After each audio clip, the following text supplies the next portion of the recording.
this Zoom meeting. All right. Before we start, if anyone has any questions, feel free to drop them into the chat window and Jeff will answer them. And if he's unable to answer them while we're in the thick of it, we will have a Q&A at the end. So let's go ahead and get to it. So today we're going to cover how to record your show into a DAW, then use virtual Soundcheck to play that show back through the console. This is very useful, not only for capturing the performance, but after the fact, you can obviously use it for Soundcheck through virtual Soundcheck, but also to hone in your live mixing skills. So if you're working with an artist and you want to capture their performance and then work on that mix later, we're going to review a couple different options on how to do that. So the different cards that we have a Waves card, we have a Dante card, and we have a Matty card. Those are all compatible with Vantas and DLive. And the Waves and Dante cards also, though a smaller format, are also compatible with SQ and HM64. But today we're really going to focus on using the Waves card and into a specific DAW. So before we dig in, I'd like to just tell you a little bit about my background beyond being the Western Regional Sales Manager for Allen and Heath. I first cut my teeth doing live sound in the pro audio industry in the early 2000s, doing front of house and monitors in Chicago, in clubs and also festivals, and then continued to do the same in LA, which is where I live now. I also have experience as a system tech, so deploying PAs and tuning them, have been doing that for quite a few years. And then as it relates to the topic today, I also have experience as a recording engineer in both the studio environment and live recording. A couple albums I've done. I'm not going to go through my entire discography, but the one on the left is Roger Taylor with the collab with Katie Tunstall. Roger Taylor is the drummer of Queen. So that's something I had done some tracking on not too long ago. And then Iron and Wine, who's an artist on Sub Pop Records. There was a stint where I was doing quite a few projects for Sub Pop Records, which Sub Pop is based out of Jeff's neck of the woods up in the Pacific Northwest. And then also I've done quite a few live albums, and one of which is with the artist Squirrel Nut Zippers, which was, they were popular in the 90s. Then there was a swing music resurgence, and that became popular again. And I went on the road with them and did a live record with them. And at that time, I was actually carting around an entire Pro Tools HD rig. And I've also been hired by content providers to record shows at South by Southwest, to the music festival in Austin. I've done couple years of tracking there. In that case, it was actually to my laptop with Logic, and then also backup standalone recorder.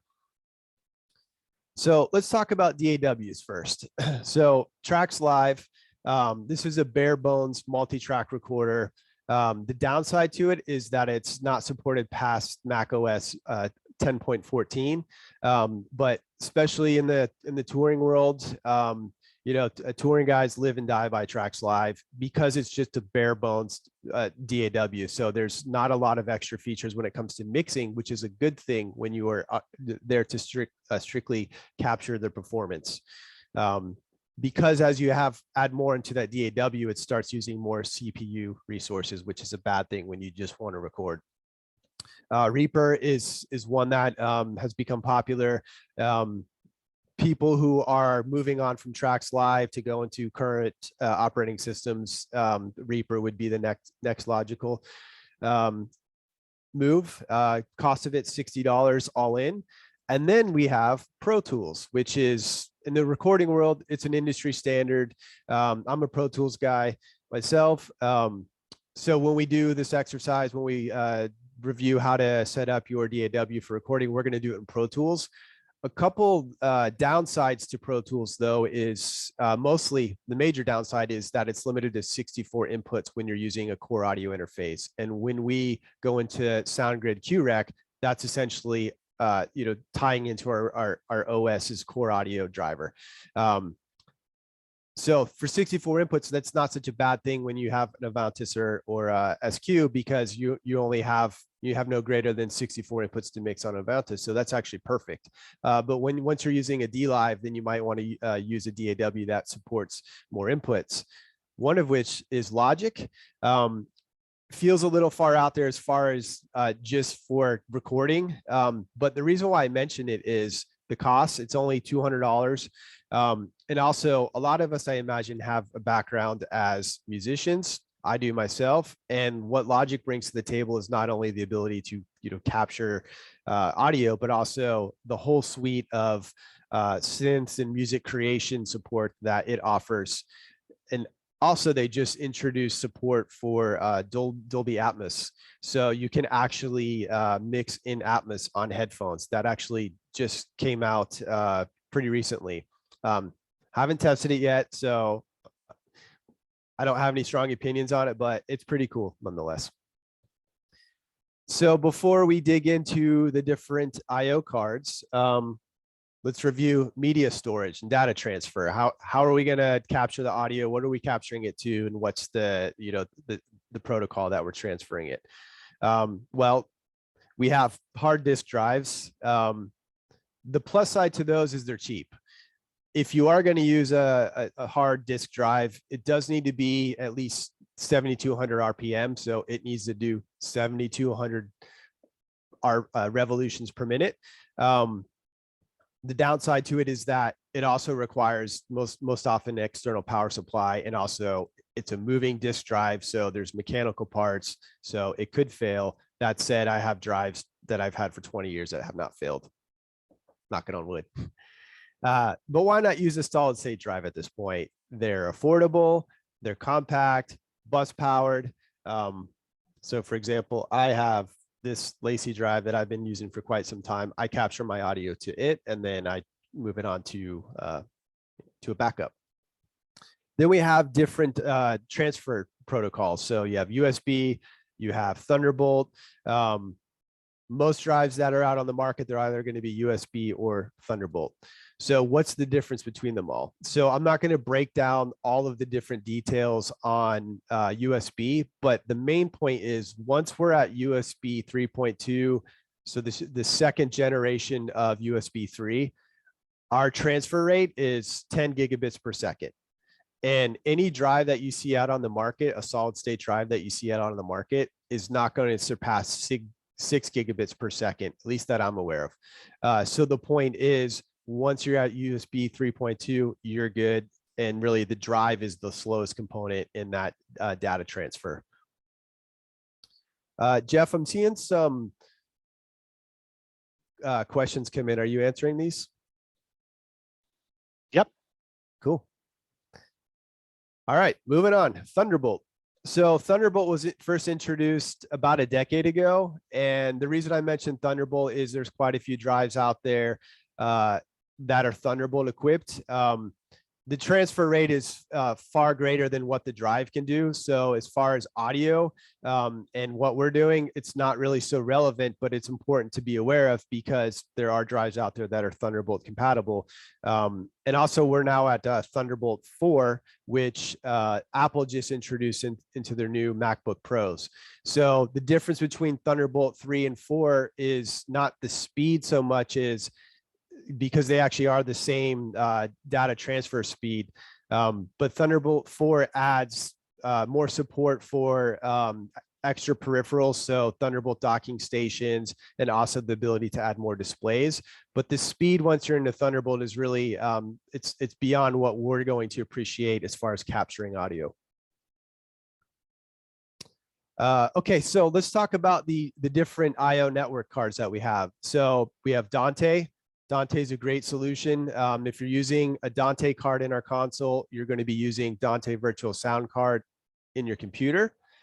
So as far as what it can handle IO count wise, it can do 64 by 64 at 48K. So 64 inputs, 64 outputs at 48K, and it can do 32 by 32 ins and outs at 96K. So that could be a downside if you need to capture more than 32 tracks at once.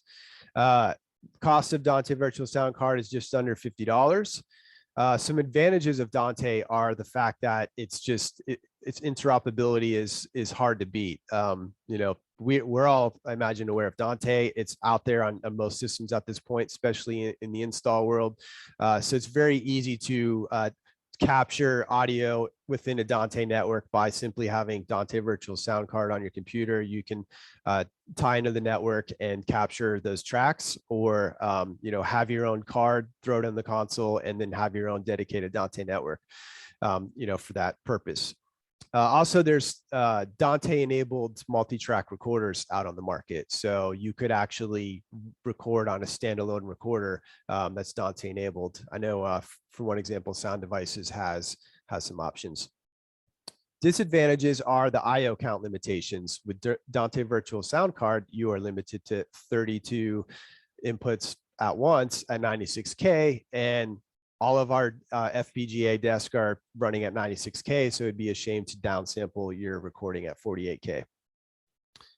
Also, a downside would be the fact that because Dante is so popular, if you are there to strictly capture the audio, you might not have so much control on who else is on that Dante network, and that could be a bad thing. You wouldn't necessarily want somebody to be able to break a subscription that you have on your computer or your standalone recorder that you're capturing audio. You know, with Dante Domain Manager, there are, you know, ways to limit access and segregate the network, but it is something to be aware of. Then we have Waves, which is really what we're going to focus on today. So we're going to use Wave SoundGrid QREC. So what QREC is it's essentially the host application that allows our computer to see the Waves card and use that Waves card as an audio interface. Benefits to the Waves option is that our card, Waves card, can do 128 by 128. Just to be clear, we do have Dante cards that do 128 by 128, but the Dante Virtual Sound Card is a limitation as far as Dante goes on the I/O count. However, with Wave SoundGrid QREC, that host application allows you to get full support of our Waves card and the 128 inputs by 128 outputs. SoundGrid QREC is free of charge. Advantages are it's very simple and easy to do your routing. So I'll go through that in a moment once we dig in. And it's also easy to control who has access to those channels on the network, because you can actually disable the driver sharing. So as far as a touring engineer, I have my laptop, I have a Waves card in the desk. I connect my laptop directly to that Waves card and I'm up and running, and it's, you know, it's a point-to-point connection.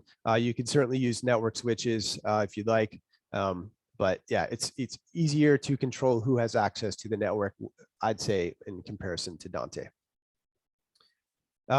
Disadvantage would be that it is actually more difficult to share across the network. So for the install environment, I can give you an example. We were doing a site visit and we had talked about using Waves for capturing the audio.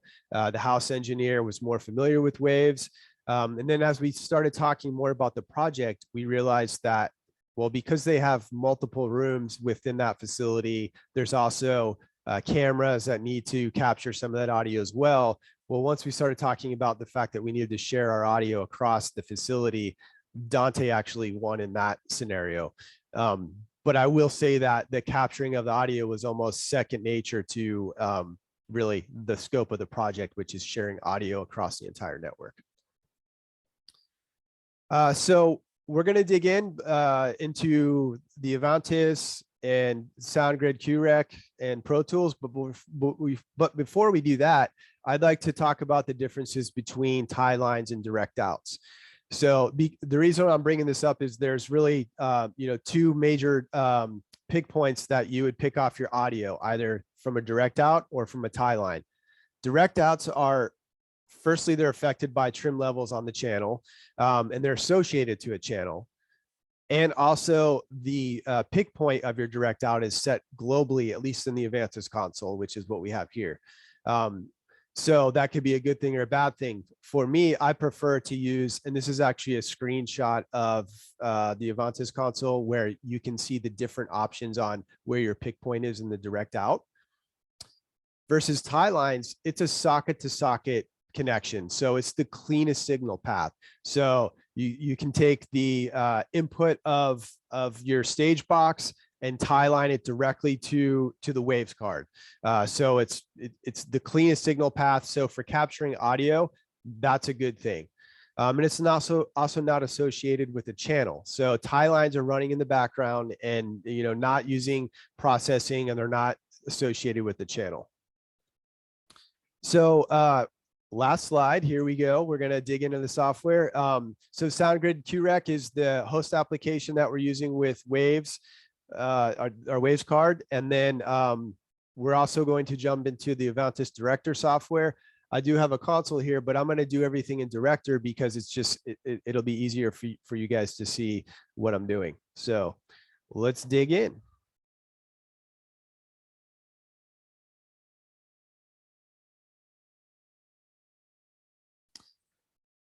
So SoundGrid QREC, what this is it's a bare bones, slimmed down version of SoundGrid. And it's really specifically for recording and playback. So capturing your audio and virtual sound check. There are other uses for it, but as far as our conversation today, this is a great use for it. You don't have to do all of your routing channel by channel. So couple things. So you choose your driver here. So that's my network adapter. So I'm connected from my laptop's Ethernet port to the Waves card. And I've chosen that particular port here in the driver section. Then I can see 4 different IO devices in SoundGrid QREC. So this IO device right here, this Waves card, is the Waves card in the console next to me. You can set your sample rate. So if I click on the settings menu here,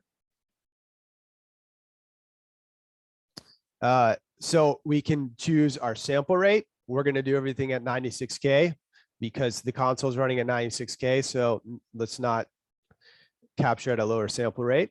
Our source, as far as our clock source, we're digitally clocked. So we're basically letting the card clock off of the console. And then our driver channels. So we can do up to 128 by 128. In this case, I've chosen 64 by 64 because we're on a console that has 64 inputs. So as I increase my driver channels, then I might need to change my network buffer. So that's one reason why you necessarily don't want to use more driver channels than you need. All right, so that's SoundGrid QREC. Now we're going to jump into the console, and it looks like when I just switched my screen, it might have crashed a little bit, but that's okay because I have a console. So what we're going to do is we're going to do our patches now. So I'm going to jump over into the virtual sound check up here in my patching, and we're going to route all of our inputs for virtual sound check and all of our outputs. So what I'm doing right here is I'm choosing IO card slot 1. So that's the Waves card, and I want virtual sound check to see IO card slot 1. And when I hit virtual sound check and I do all my routing, it'll switch over to all of those inputs. So this is, look at it as like a B, option B routing. So that way you don't have to reroute all of your inputs one by one. So let's go ahead and patch that. Oops.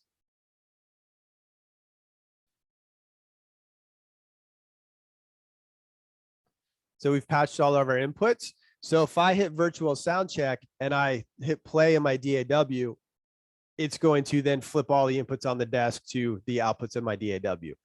The other cool feature is the record send. So what this is doing is when I hit this, it's going to take all of my inputs that I have assigned into the console, and it's going to output them one to one back out to the Waves card.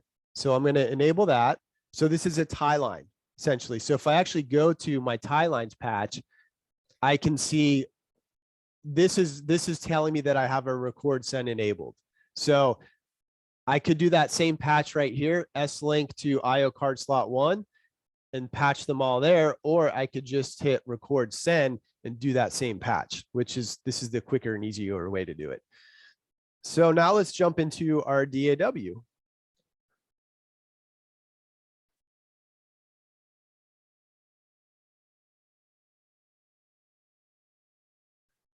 And it looks like I've crashed it. So bear with me. Sometimes having all these apps running and switching between different screens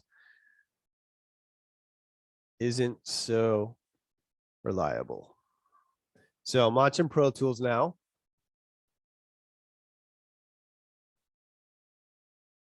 In the meantime, while Pro Tools launches, let's see what kind of questions we have.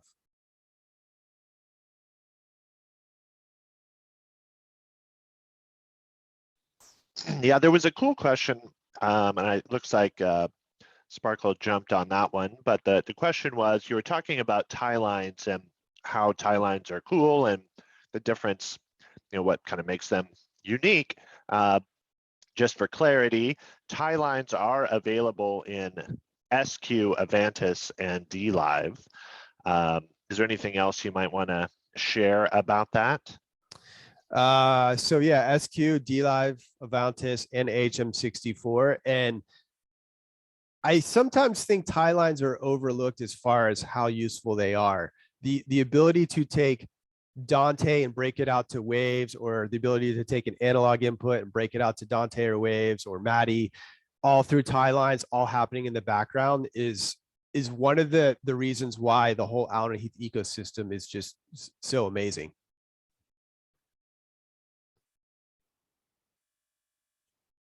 All right, look at this. We have Pro Tools running. So before we arm all of our tracks, a couple things I'll point out. So system usage. So most DAWs have this, and I can see that I'm using 38% of the memory in my computer, probably because I have a couple apps running, but I'd be a little concerned about that if I was capturing a long show, an entire performance.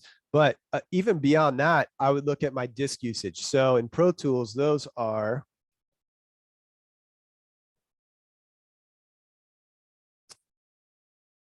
seeming to have a computer issue here.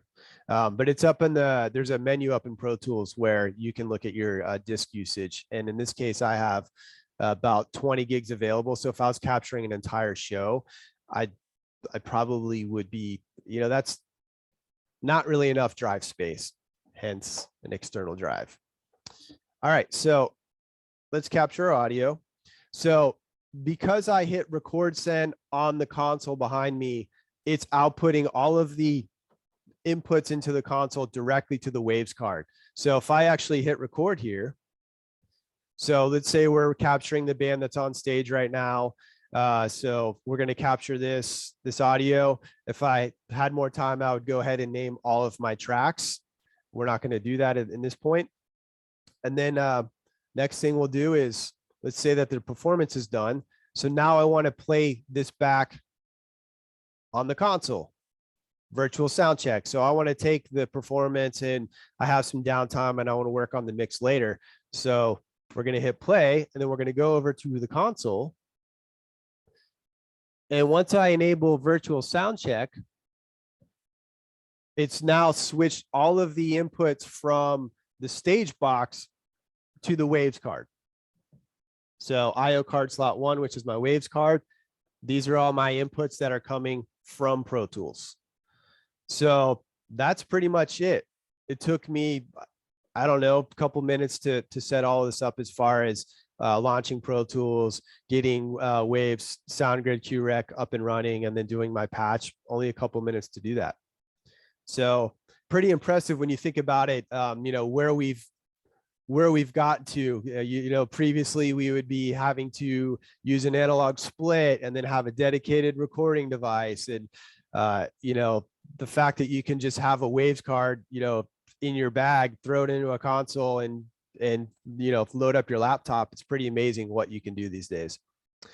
So that's pretty much it as far as the technical aspects. So any questions unanswered? Yeah, actually, we just had one come in from Brent. Is virtual sound check available on the SQ series? It is. Colin, we might want to talk about how that looks a little bit different than what you have on Avantis or DLive, though. Typically, you can set up virtual sound check as a scene recall in SQ, and that works pretty elegantly. Sure. Yeah, it's without having a camera on the desk, it'd be a little hard for me to run through it right now. But Pat, did you want to elaborate on that a little more? Sure. We don't have the dedicated inactive record send and virtual sound check settings that Colin has showed you in Avantis and DLive. Of course, Avantis and DLive are a little higher price point, and you're driving a little fancier machine there. But in SQ, you have all of the functionality to be able to set up those patch points either as inputs from your card, or that you could use tie lines as well, because there are tie lines on the SQ. What I'll typically do is save that as a scene recall, and I'll use that as my virtual sound check input list or my virtual sound check playback, and I'll record or recall those scenes as opposed to the push button feature that we've included in Avantis and DLive. So there's typically one more step, but it works really elegantly. I've worked with that for live shows, recording rock and roll context, theater work, and then also in House of Worship, which is a huge training device for most churches. So if you have further questions on that stuff, we could always follow up with you at a later time. Thanks for the clarification, Pat. And yeah, good points. So yes, you can, it's available, but not in the same respect as hitting virtual sound check within Avantis or DLive, because as Pat had mentioned, it's done through scene recalls, because you're saving your routing and recalling that routing through scene recall. Any other questions?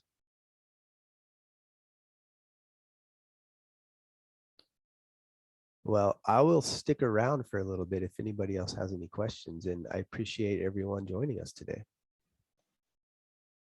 Great job, Colin. You rock. Thanks, Pat. Cool. Thanks, everybody. I'm just sending a couple more little direct messages and things to wrap up. So we'll leave it sitting here for a minute or two, sending you a message over William. And yeah, thanks everybody else for tuning in. And we look forward to seeing you in future Wednesday morning mini masterclasses. We'll have the full schedule for the next handful of months going up shortly. So yeah, cool. Actually, we did get another question in from Dustin. If you want to tackle that, Colin, tips for avoiding clicks and pops when recording via Dante or Waves. Sure. So good question, Dustin. I find that the main cause for clicks and pops is a clocking issue. So it's important to know which device is the clock master, and then everything else is clocking to it. So I think be aware of what is the master clock. In this case, when I had launched the SoundGrid QREC, I saw that my sync was okay. So the clock sync was good. Everything was on the same sample rate. And I knew that it was clocking off of the card, which is clocking off of the console. So there's that. And then also your hardware buffer size, which really most often that's related to playback. So if you're hearing clicks and pops in different spots and you don't think it's in the audio that you'd captured, then I would have a look at your playback buffer within your DAW.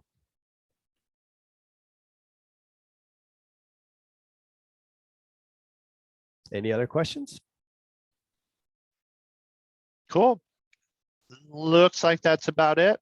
Yep. Obviously, if you do have any other questions, you can head to americanmusicandsound.com. There's a little contact web form thingy on there. That's the technical term, web form thingy. Yeah, just put in your info. That'll get over to us, and happy to help you where we can. And obviously, you can also just join us next week at the same bat time, same bat channel for this ongoing mini masterclass series. So thanks, everybody. Take care.